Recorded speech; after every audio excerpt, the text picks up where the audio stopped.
இருந்து, அதாவது கேள்விக்குப்பம் தாலுகா குடியாத்தத்திலிருந்து வேலூர் மாவட்டம் ஷர்மிளா சரவணன் அவர்கள் இப்பொழுது நம்மிடையே அவர்களை நம்முடைய ஆரிய வைசிய சமாஜத்தின் சார்பாக வருக வருக என்று வரவேற்கின்றோம். உங்களுடைய பிரசங்கத்தை எங்களுக்கு இங்கே தந்தருமாறு கேட்டுக்கொள்கிறோம். இவங்க ஒரு பிஇ சிவில் ஸ்டூடெண்ட். அங்கு சேவை செய்வதும் பிரசங்கம் செய்வதும் இவர்களுடைய அருள் கொண்டா செஞ்சுட்டு வராங்க. 12 திருமுறைகள், அந்த 12 திருமுறைகளையும் எடுத்து பிரசங்கம் பண்ணிட்டுறாங்க. கம்பருடைய கைவண்ணம், கம்பருடைய கம்ப ராமாயணத்திலிருந்து கம்பர் ராமனை எவ்வாறெல்லாம் அனுபவித்தார் உகந்தார் அப்படின்னு பிரசங்கம் பண்ணிட்டு வந்துருக்காங்க. இன்னைக்கு பட்டாபிஷேக நாளான இன்று நம்முடைய கோயிலே ராமநாமத்தினுடைய மகிமையை நம்மளே எடுத்துரைக்க வந்திருக்கிறார். அமைதி காற்று நாம் சற்று செவிமொழி போனால் ராமன் நம்முடைய ஆத்ம விசாரணையை உயர்த்துவார். அதற்கு நம்முடைய ராமநவமி கமிட்டியார் பல்வேறு சூழ்நிலைகளை நமக்கு ஏற்படுத்தி கொடுத்திருக்கிறார்கள். அது ஒன்று இந்த உபன்யாசம் என்று நினைக்கிறேன். அம்மா, இனி உங்களுடைய பணி தொடர்ந்த வாழ்த்துக்கள். இன்று ராமபிரானுடைய சிறப்பான பட்டாபிஷேகம் நடைபெறுவது. பட்டாபிஷேக ராமனுக்கு ஒரு சிறப்பு உண்டு. என்ன அப்படின்னா, பட்ட கஷ்டத்தை எல்லாம் தீர்ப்பான் பட்டாபிஷேக ராமன், இல்லையா? அப்படின்னு ஒரு பழமொழி உண்டு. பட்ட கஷ்டம் எவ்வளவு வாழ்க்கையில கஷ்டப்பட்டாலும் சரி, இந்த வாழ்க்கை நமக்கு நிறைய பாடத்தை சொல்லி கொடுத்துருச்சு. போதும்பா வாழ்க்கை அப்படின்னு ஒரு சூழ்நிலை வந்தா கூட இந்த பட்டாபிஷேக ராமனை பார்த்தா போதுமா, பட்ட கஷ்டம்லாம் தீர்ந்துடும். அப்படி ஒரு சிறப்பு இந்த பட்டாபிஷேக ராமனுக்கு உண்டு. காரணம் என்ன அப்படின்னா, ஸ்ரீ ராமச்சந்திரமூர்த்தி சாதாரணமாக பட்டாபிஷேகத்தை சூட்டிக் கொள்ளவில்லை, இல்லையா? 14 ஆண்டு காலம் வனவாசம் போறார். அங்கே தன் 4 சீதையை பிரிகிறார். அதன் பிறகு ராவண வதம் நடக்கிறது. அதர்மத்தை அழித்து தர்மத்தை காத்து முடிசூட்டுகிறார் ராமபிரானுக்கு வசிஷ்டர், இல்லையா? இந்த வசிஷ்டர் ராமபிரானுக்கு முடிசூட்டும் அழகை கம்பன் நமக்கு எடுத்து வைக்கிறார். பாருங்க, அரியணை அனுமன் தாங்க, அரியணை அனுமன் தாங்க, அங்கதன் உடைவாள் ஏந்த, அங்கதன் உடைவாள் ஏந்த, பரதன் வெண்குடை கவிக்க, இருவரும் கவரி வீச, விரைசிறை குழலி ஓங்க, விரைசிறை குழலி ஓங்க. அதாவது விரைசிறை அப்படின்னா இந்த சீதா பிராட்டியார். விரைசிறை குழலி ஓங்க, வெண்ணையூர் சடையின் தங்கள் மரபிலோர் கொடுக்க வாங்கி வசிஷ்டரே புனைந்தான் மௌலிங்கிறார் கம்பன். எடுத்த இடத்துலயே இந்த அனுமன் வந்துட்டார். நான் ராமாயணத்தை அனுமன் இல்லாம முடிக்க முடியாது. எடுத்ததுமே அனுமன்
அப்போ அவருக்கு சந்தேகம் வந்தது ராமபிரானுக்கு. என்ன இது நம்ம போற கல்லு சரியா போய் பதிய மாட்டேங்குது, நம்மளுடைய வீரத்துல ஏதாவது இருக்குதுக்கா அப்படின்னு. அப்புறம் அனுமன் வந்து சொல்றாரா, சுவாமி வானர கூட்டம் எப்படி கற்களை எடுத்து போடுறதுன்னு ஒரு தரம் பாருங்க அப்படின்னு போடும்போது ஒவ்வொரு வானரமும் ராமா ராமா ராமா என்ற நாமத்தை உச்சரிச்சுட்டே போடுறாங்களாம். அதனால அந்த கற்கள் போய் சரியா பதியுது. நீங்க ராமரே ஆனாலும் ராமநாமத்தை ஜபிக்காவிட்டால் நீங்கள் விடுகின்ற கற்கள் போய் சரியா அமையாது அப்படின்னு சொல்றாரா. அதன் பிறகுதான் ராமருக்கு தெரிந்து ராமநாமத்திற்கு இத்தகைய சக்தி உண்டு. இதே சந்தேகம் கைலாயத்துல பார்வதி தாயாருக்கு வந்துருக்குங்க. சுவாமி பார்த்து கேட்கிறார், சிவபெருமான பார்த்து கேட்கிறார், சுவாமி ராமர் ஒரு அவதார புருஷன் இல்லையா, ராமருக்கு இல்லாத சிறப்பு இந்த ராமநாமத்துக்கு இருக்கிறதுனா என்ன அர்த்தம், எனக்கு விளக்கம் கொடுங்க அப்படிங்கிறார். அப்போ சிவபெருமான் சொல்றார், எல்லா அவதாரங்களும் இறைவன் எடுக்கக்கூடிய எல்லா அவதாரங்களும் இறைவன் எடுத்த பிறகு இறைவன் திரு அவதாரம் தரித்த பிறகு அவனுக்கு நாமம் சூட்டப்பட்டது. அது பஞ்சாவதாரமாக இருக்கட்டும், கூர்மாவதாரம், வராகாவதாரம், நரசிம்மாவதாரம், வாமன அவதாரம், இப்படி எல்லா அவதாரத்திலும் இறைவன் அவதாரம் எடுத்த பிறகு அவனுக்கு பெயர் சூட்டப்பட்டது. ஆனால் ராமாவதாரம் அப்படி அல்ல. ராமர் அவதரிப்பதற்கு முன்பாகவே அவன் நாமம் தோன்றிவிட்டதாம். ராமா என்கிற நாமம் தோன்றிவிட்டதாம். அதனால அதற்கு அத்தகைய சிறப்பு. அது மட்டும் இல்லை, இந்த ராமா அப்படிங்கிற நாமத்துக்கு ஒரு சிறப்பு என்னன்னா, அஷ்டாட்சர மந்திரமான நாராயணாய நமோ நமகன்னு சொல்லுவோம். ஓம் நாராயணாய நமக. அப்ப அந்த அஷ்டாட்சர மந்திரத்தில் இருக்கக்கூடிய ரா, பஞ்சாட்சர மந்திரம் நமக்கெல்லாம் மிக சௌபாக்கியத்தை தரக்கூடியது எது அப்படின்னா பஞ்சாட்சர மந்திரம். ஓம் நம சிவாய அப்படிங்கிற பஞ்சாட்சர மந்திரம். இந்த பஞ்சாட்சர மந்திரத்தில் இருக்கக்கூடிய மா, இந்த ராவையும் மாவையும் எடுத்துதான் இறைவனுக்கு ராமா என்று பெயர் சூட்டப்பட்டதாம். அத்தகைய சிறப்பு ராமநாமத்திற்கு உண்டு. இந்த ராமநாமத்தை சொன்னால் அஷ்டாட்சர மந்திரமும் பஞ்சாட்சர மந்திரமும் அது மட்டுமல்ல, இறைவனின் 1000 திருநாமங்களை உச்சரிப்பதற்கு சமம். நம்ம எல்லாருக்கும் விஷ்ணு சகஸ்ரநாமம் கேட்கிற பழக்கம் இருக்கு இல்லையா? விஷ்ணு சகஸ்ரநாமம் பாராயணம் செய்யணும். காலையிலும் மாலையிலும் வீட்டில் விஷ்ணு சகஸ்ரநாமம் போச்சு அப்படின்னா, பாடணும் அப்படின்னா வீடு செல்வ செழிப்போடு இருக்கும். அதுல ஒரு வரி பாருங்க, ஈஸ்வர உவாச்ச ஸ்ரீ ராம ராம ரமேதி ராம ரமேண மனோரமே சஹஸ்ரநாம தத்துல்ய ராமநாம வரானனே. அப்படின்னா இந்த திருநாமத்தை மட்டும் உச்சரித்தா இறைவனுடைய 1000 நாமங்களை உச்சரிக்கிறது சமம் அப்படின்னு சொல்றார் சிவபெருமான். அத்தகைய சிறப்பு வாய்ந்தது இந்த ராமநாமம். ஈஸ்வரன் இப்படி சொல்றார். சிவவாக்கியர் என்ன சொல்றார் தெரியுமா? நமக்கு எல்லாம் தெரியும், பிறக்கும் போதே சிவசிவான்னு சொன்னாராம் சிவவாக்கியர். அவர் ஆன்மீகத்திலே புரட்சி செய்தவர். ஆன்மீகத்தில் புரட்சி செய்தவர். இறைவன் எப்படிப்பட்டவன் அப்படின்னு பாடல்களாக நமக்கு சிவவாக்கியமாக கொடுத்திருக்கிறார். அது மட்டும் இல்ல, இறைவனுடைய திருநாமத்தை நம்ம எப்படி ஜபிக்கணும்னு சொல்லியிருக்கிறார். இந்த ராமநாமத்துக்கு தனி சிவவாக்கியமே அவர் எடுத்திருக்கிறார். சிவவாக்கியத்துல பல பாடல்கள் உண்டு. அதுல இந்த ராமநாமத்தின் மகிமை பல பாடல்கள் இருக்கு. அது ஒரு 2 பாடல் சொல்றேன் பாருங்க. ராமநாமம் அப்படிங்கிறது நீ இல்ல நான் இல்ல நடுவுல இருக்கிறது இல்ல, ஆதியும் அந்தமும் இல்ல. ராமநாமம் இல்லாம எதுவுமே இல்லை, ஆக்கலும் அழித்தலும் இல்லை. இப்படி எல்லாவற்றிலும் இருப்பது ராமநாமம் அப்படிங்கிறார். ஆனதேது அழிவதேது கேட்டுக்கோ இல்லையா? ஆனதேது நீ அநானதேது நீயதேது நடுவு நின்றதேதடா, கோணதேது குருவதேது ஊரிலும் குழாமதே, ஆனதேது அழிவதேது அப்புறத்தின் அப்புறம், ஈனதேது ராம ராம ராம என்றும் ராமமே.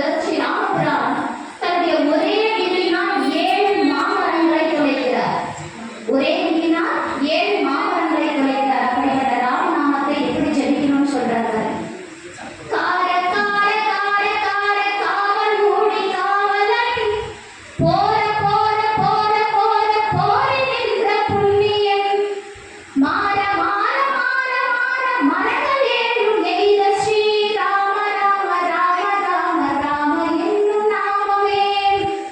சிவபாக்கியர் ராமநாமத்தை அப்படி சொல்றார் சிறப்பித்து. ராமநாமத்துக்கு அத்தகைய சிறப்புண்டு. கம்பர் சொல்றார் ராமநாமத்தை, நான் கம்பரை போல ராமனை அனுபவித்தவர் யாரும் கிடையாது. ராமனை அப்படி சுவாசம் செஞ்சவர் கம்பர். கம்பர் என்ன சொல்றார் ராமநாமத்தை பத்தி, வந்து நன்மையும் செல்வமும் நானும் சேருமே, திண்மையும் பாவமும் சிதைந்து தேயுமே, ஜென்மமும் மரணமும் இன்றி தீருமே, இன்மையே ராம என்று இரண்டு எழுத்தினார். இந்த அதாவது பிறப்பும் இறப்பும் இல்லாத நிலையை கூட ராமநாமம் தந்துவிடும். எல்லா செல்வ நலன்களையும் நமக்கு தரக்கூடியது ராமநாமம், எல்லா நலன்களையும் தரக்கூடியது ராமநாமம். இப்படி ராமநாமத்தை சிறப்பித்து பாடுகிறார் கம்பர். அத்தகைய சிறப்பு இந்த ராமநாமத்திற்கு உண்டு. இந்த ராமநாமத்தின் சிறப்பு அப்படிங்கிறத விட ராமா அப்படின்னு உச்சரிச்சா நமக்கெல்லாம் என்ன நடக்கும்னு சொல்றதுங்களா? யாரெல்லாம் ராமாயணத்தை பாராயணம் செய்றீங்களோ, யாரெல்லாம் ராமாயணம் பாடுறீங்களோ, ராமாயணம் கேட்குறீங்களோ, பாடலாம் எனக்கு தெரியாதுங்க, எனக்கு எழுதப்பட்டது கூட தெரியாது, ராமாயணம் கேட்குறாங்க, மற்றவங்க சொன்னா நாங்கள் கேட்போம் அப்படின்னா கூட ராமநாமத்தை ஜெபித்தால் ராமா ராமா ராமா என்று சொல்றவங்க பக்கத்துல எல்லாம் ஹனுமன் இருப்பார். இது ராமாயணம் படிக்கிறவங்களுக்கு தெரியும். ராமான்னு சொன்னா உங்க பக்கத்துல ஹனுமன் உட்கார்ந்துருக்கிறார் சூட்சமமாக. ஏன்னா அவர் சிரஞ்சீவி இல்லையா? ராமநாமத்தை ஜெபிப்பவர் பக்கத்திலேயே ஹனுமன் இருப்பாராம். அவர் வாயுபுத்திரன், வாயு வேகத்தில் தன்னுடைய மக்களை காக்கக்கூடிய வல்லமை ஹனுமனுக்கு உண்டு. ராமான்னு சொல்லி நீங்க கூப்பிட்டீங்க அப்படின்னா முதல்ல யார் வருவார் தெரியுமா? ஹனுமன் தான் வருவார். அப்படி வந்து அப்படி பக்கத்துல உட்காந்துருக்காரா, அப்படி கண்ணீர் முடி இப்படி ராமநாமம் ஜெபிக்கிறதா பரவாயில்ல. ஒரு சிலர்னா ராமாயணம் கேட்டாலே அழ ஆரம்பிச்சிருவாங்க. இந்த ராமர் வனவாசம் போய் சீதையை பிரிஞ்சு அந்த படம் இருக்கு பாருங்க, அதை சொல்லும் போதே ஒரு சில கண்ணெல்லாம் கண்ணீர் போடும். தன் ஆதிய சீதையை பிரித்து தவித்த அந்த ராமனின் மனம் இருக்கு பாருங்க, அதை சொல்லும் போதே ஒரு சிலர்லாம் அழுவாங்க. அப்படி அந்த உள்ளார்ந்து ராமனை யாரெல்லாம் அப்படி நினைக்கிறாங்களோ அவங்க பக்கத்திலேயே ஹனுமன் உட்கார்ந்து அப்படி ஆசையா அப்படி பார்த்துட்டு இருப்பாரு. அப்ப நினைச்சுக்கோங்க, இந்த இத்தனை பேர் ராமநாமத்தை கேட்டு இருக்கீங்க இல்லையா, உங்க பக்கத்துல எல்லாம் ஹனுமன் பக்கத்திலேயே உட்கார்ந்துட்டு இருக்கிறார். ஏன்னா ராமனுடைய அந்த பேரின் நோக்கம் முடிந்து வைகுண்டம் சென்றார். வைகுண்டம் போறதுக்கு முன்னாடி ஹனுமனை பார்த்து கேட்கிறார், ஹனுமந்தா நீ என் கூட வந்துட்டியா, இல்ல இந்த கலியுகத்திலேயே என் நாமத்தை ஜெபித்துக் கொண்டிருக்கிறாய் அப்படின்னு கேட்கும்போது ஹனுமன் சொல்ற பதில் என்ன அப்படின்னா, ராமநாமத்தை ஜெபிப்பதை காட்டிலும் எனக்கு வைகுண்டம் இல்லை, அந்த வைகுண்டமே எனக்கு கிடைக்குது. எப்படி கிடைக்குது? ராமநாமத்தை ஜெபித்தால் எனக்கு கிடைக்குது அப்படின்னு சிரஞ்சீவியாக உலகில் இன்னமும் வாழ்ந்து கொண்டிருக்கிறார் ஹனுமன். ராம பக்தர்கள் ஒண்ணு மனசுல வச்சுக்கோங்க, ராமான்னு சொல்ற பிறவி பலனை நம்ம அடைஞ்சிருக்கிறோம். ராமான்னு சொன்னா தைரியமா சொல்லுங்க, உங்களுக்கு எல்லாம் ஹனுமன் பக்கத்துல இருக்கிறார். ஏன்னா ஹனுமன் சாதாரண வானரம் அல்ல, அவர் யார்?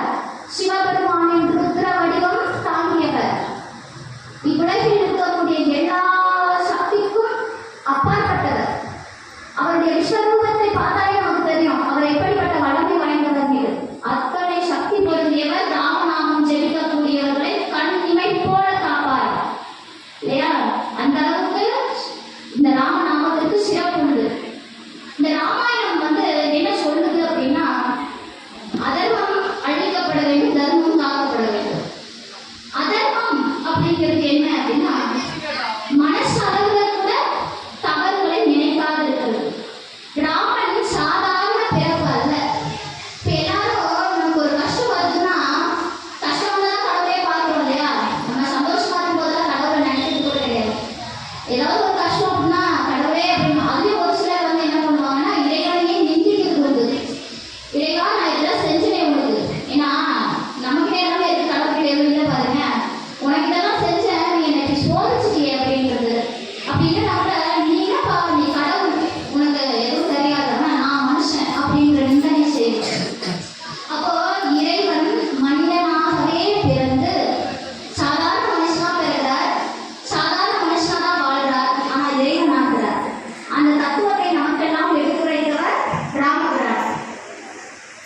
எப்படி வாழ்ந்தார் அப்படின்னா அதுக்கு ஒரு எடுத்துக்காட்டு சொல்றேன் பாருங்க.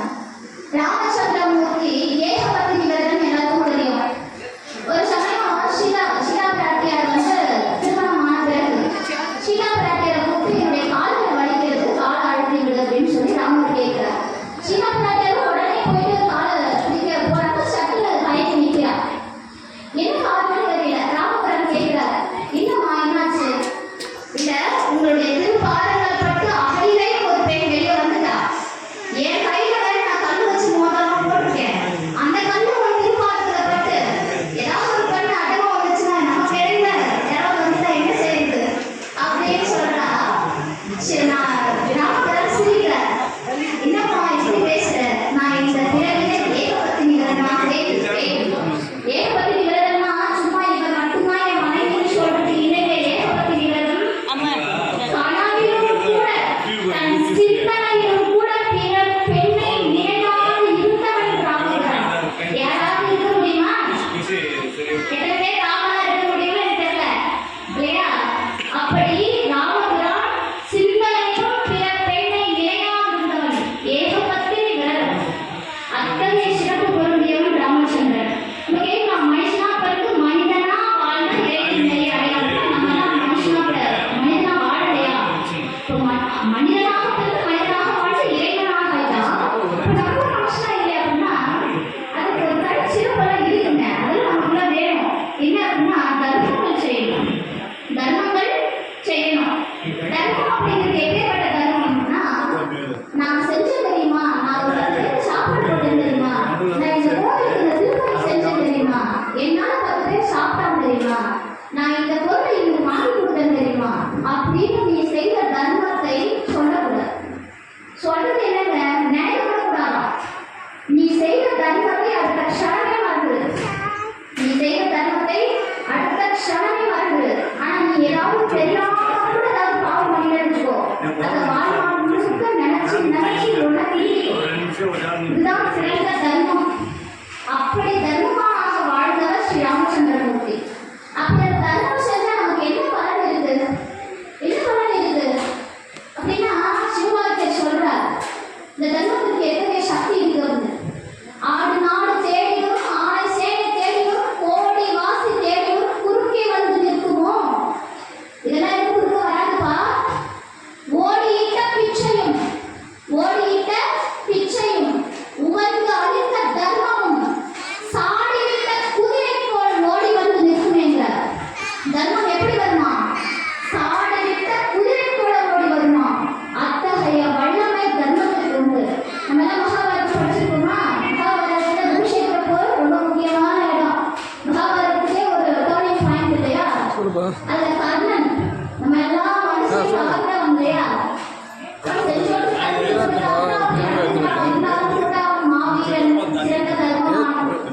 அவன் செய்த தர்மத்தை இறைவனால் கூட தடுக்க முடியல. இறைவனால் கூட அவன் தர்மத்தை பறிக்க முடியல.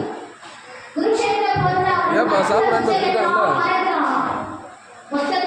பரசுராமர் கொடுத்த சாபத்தால அவன் கற்ற வித்தையெல்லாம் நிராயுதபாணியா இருக்கிறான். அவன் எந்த அஸ்திரமும் கிடையாது. அவன் வந்த தேர் சக்கரம் சேத்துல மாட்டிக்கிது. அவனை கூட்டியோட சாத்தி அவனையே இழிவுபடுத்தி போயிட்டான். இத்தகைய முன்னரையும் நடக்குது கண்ணனுக்கு. அவனுக்கு எதிர்த்து இருக்கிறது யாரு? யாரு? பரமாத்மா, விஷ்ணு பரமாத்மா எதிர்த்து நிற்கிறார். அந்த தேருக்கு மேல யார் இருக்கிறார்? கண்ணன் கொடியில வீச்சிருக்கிறார். தர்மம் எங்கே இருக்குமோ அந்த கொடியில் நான் வீச்சிருப்பேன் பீமசேனனுக்கு வாக்களித்தவர் ஹனுமன். மகாபாரதத்திலையும் ஹனுமன் இருக்கிறார் பாருங்க. அப்போ எதிர்த்து நின்று போர் எடுத்து யாரு? காண்டீபம் ஏற்றிய அர்ஜுனன். காண்டீபத்தை அர்ஜுனனை தவிர வேற யாராலும் அசைக்க விட முடியாதா? அத்தகைய மாவீரர்கள் முன்னாடி இருக்கிறாங்க கர்ணனுக்கு முன்னாடி. ஆனா கர்ணனுடைய உயிர் பிரியல. ஏன்? கர்ணனுடைய அந்த உயிரை கவசமாக காத்தாலாம் தர்ம தேவதை. நம்ம சனாதன தர்மத்துல எல்லா முக்கியத்துவமும் பெண்களுக்கு தாங்க. எல்லா முக்கியத்துவமும் பெண்களுக்கு தான்.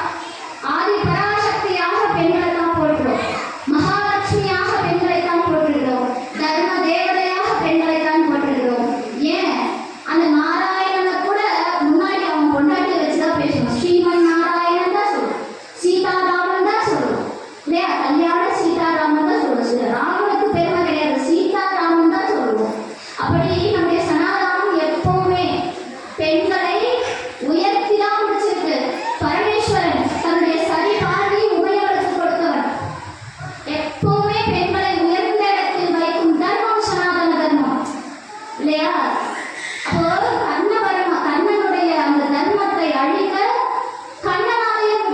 பிச்சை